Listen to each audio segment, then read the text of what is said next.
দেখো কত দূর অব্দি জল আর জল জল আলাদা করতেছে না মাছটাকে। ডিভিসি জল ছাড়াই চাপাডাঙ্গা যাওয়ার আগে যে এলাকাগুলো জল ঢুকে যাওয়ায় সেসব এলাকাগুলো কেমন লাগছে আমি ভিডিওর মাধ্যমে তোমাদের দেখানোর চেষ্টা করছি।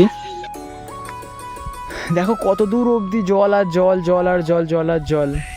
তো দেখলাম একটা কাকা ফাঁদ লাগিয়েছেন কিছু মাছ ধরার উদ্দেশ্যে, দেখি কত কিনা মাছ পেয়েছেন উনি। এই ফাঁদটা কাকা আমাদের সকালে দিয়েছিলেন, বেশিরভাগ মাছ পড়েনি, যা পড়েছে মোটামুটি ওই একটু ঝাল করার মতো মাছ পড়েছে।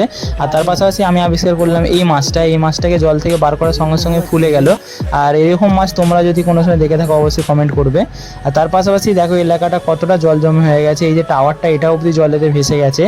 আমার দেখা খুবই মনোরম এবং শান্ত একটা জায়গা যেখানে আমি গিয়ে বুঝতে পারলাম। আর তার পাশাপাশি এখানে একটা কিউট বাচ্চা মেয়ে ছিল যার ভয়েসটা আমাকে খুব ভালো লাগলো। আর এখানে অনেকটা সময় কাটালাম আমি, আর আমার একাকিত্বটাকে মজা নিচ্ছিলাম এখানে।